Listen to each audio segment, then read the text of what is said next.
If you try and use a cable that has another impedance, the signal may not propagate at all, or it may have very limited range. So you have to really watch that. So there's another similar type of cable out there. So this one's RG59. Now I have over here a different type of cable, and this is RG58. Now, physically, they look very similar. I think they're nearly identical in size.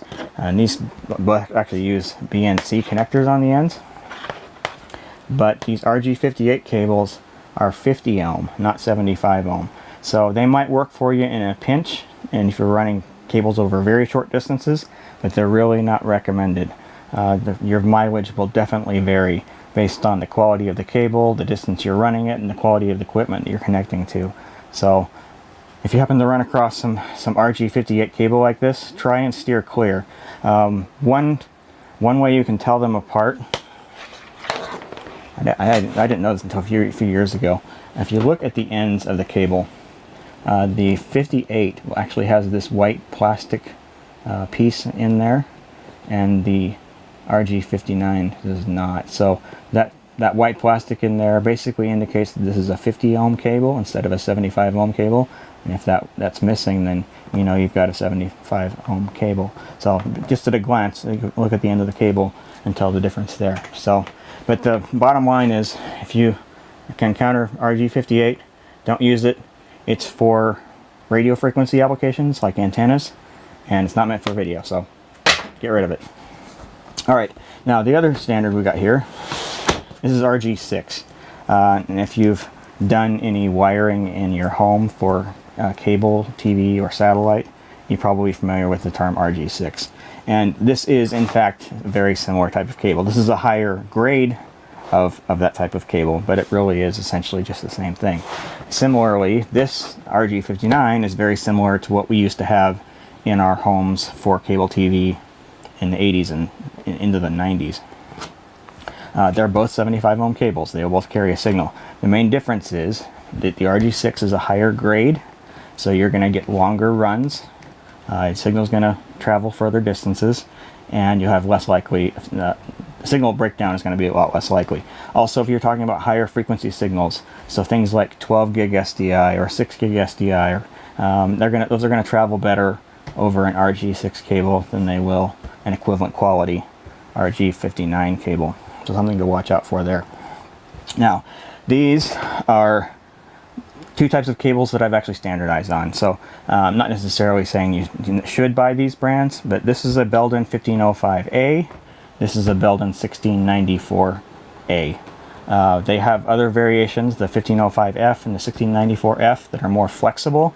These are a little bit rigid, and when you lay them out on the ground, they kind of want to do their own thing. So they're not the super easiest thing to work with. These are primarily actually designed for, say, in-wall or in-ceiling, in permanent installation inside of a facility. And for example, my trailer, I've used 1505 throughout. 1505 and 1694 are technically not necessarily rated for 12 gig SDI, but they do work for shorter runs. And they work fairly well for 6 gig SDI as well. In terms of connectors on the ends, connectors are just as important as the cables themselves. The connector can be a huge source of loss if you get a cheap one. I have standardized on Conair connectors for all of my cables. At this point, I don't use connectors from anybody else. And speaking of, I do make my own cables, and I'll show you the tools to do that in a minute. So Conair also does make very high quality cable as well. They've got equivalents for both this 1505A or RG59 and for the RG6 or the 1694A Belden brand. Both brands are also available in different colors. In this case, obviously, I've got a blue one. Decided to get a little bit whimsical when I bought that one. And then kind of your standard black. But they're available in a range of colors as well. In terms of range, 6 gig SDI, I have easily gotten 100 feet on the 1505A. Trying to push much past that, though, you're kind of pushing your luck. 6 gig over 1694, 200 feet, generally fairly safe. If you step up to 12 gig SDI, though, things can break down pretty quickly. You might be able to get 100 feet depending on the 59 RG59 if you have high quality equipment on both ends, but I really wouldn't necessarily go with this type of cable if you're trying to do 12 gig SDI. There are cables, other cables,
more expensive.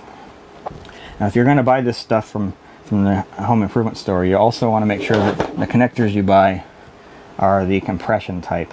So I don't have my tool set up for this, but basically you strip the end of the cable, put the connector on there, and then you insert it in the tool and it squeezes it, which then applies pressure to the inside of the cable and holds it in place.